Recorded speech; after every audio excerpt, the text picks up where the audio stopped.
Welcome back. અંગદાન મહાદાન આ સૂત્ર તો મહાન છે જ, પરંતુ પોતાના સ્વજનનું અંગદાન કરવું તે નિર્ણય ઘણો મહત્વનો બની જાય છે અને એક નિર્ણય અનેક લોકોને નવજીવન આપે. 27 વર્ષનો નીરજ કંઈક આવું જ કાર્ય કરી ગયો. ભલે તેણે દુનિયાને અલવિદા કર્યું, છતાં તે સદાય ધબકતો રહેશે.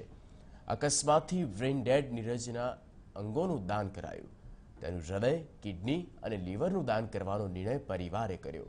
જે બાદ જામનગરથી નીરજનું હૃદય પ્લેન મારફતે અમદાવાદ એરપોર્ટ લવાયું અને ગ્રીન કોરિડોર કરી તેને સફળતાપૂર્વક સિમ્સ હોસ્પિટલ પહોંચાડાયું.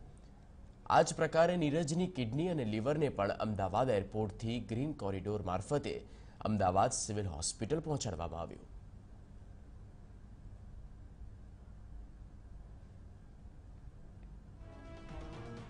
આ જે ગ્રીન કોરિડોર છે એ 7 ને 7 મિનિટે શરૂ કરી અને 7 ને 26 મિનિટે પૂરો કરવામાં આવેલો. ટ્રાફિક શાખા દ્વારા સમગ્ર એરપોર્ટથી સિમ્સ હોસ્પિટલ ઉપર જે કોરિડોર રચવામાં આવેલો એમાં ખૂબ જ ઝડપથી જે હાર્ટ પહોંચાડવાનું છે એ રેકોર્ડ બ્રેક સમયની અંદર પહોંચાડવામાં આવેલ છે. 31મી ડિસેમ્બરે 27 વર્ષના નીરજનો અકસ્માત સર્જાયો હતો અને તે બ્રેઇન ડેડ થયો. પોતાનો મૃત પુત્ર કોઈક વ્યક્તિમાં સદાય જીવતો રહે તે ઈચ્છાથી યુવકના પરિવારજનોએ તેના અંગોનું દાન કરવાનું નક્કી કર્યું. આ માટે ખાસ તબીબોની ટીમ અમદાવાદથી જામનગર હવાઈ માર્ગે પહોંચી. જામનગરથી હૃદયને ગ્રીન કોરિડોર માર્ગે ફરી નિયત સમયે અમદાવાદ પહોંચાડાયું, જ્યાં સફળ ટ્રાન્સપ્લાન્ટ થયું. નીરજની 2 આંખ, 2 કિડની અને લીવરનું પણ દાન આપવામાં આવ્યું. આંખો જામનગર કે રાજકોટની હોસ્પિટલને આપવાનો નિર્ણય લેવાયો, તો હૃદય અમદાવાદની સિમ્સ હોસ્પિટલમાં લઈ જવાયું.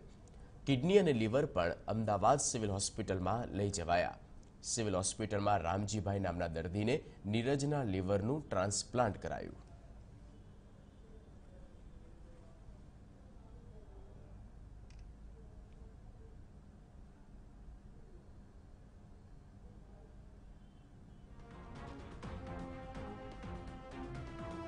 એમના અત્યારે બાય ફ્લાટ જામનગરથી કોઈ ડોનટ જે લીવર આપ્યું છે એમને ભગવાન એમના આત્માને શાંતિ આપે, જેથી અમારા ભાઈને જીવન બચી શક્યું અને એમના પરિવારને બી ભગવાન એમને આભાર માનીએ છીએ અમે બધાના વતી.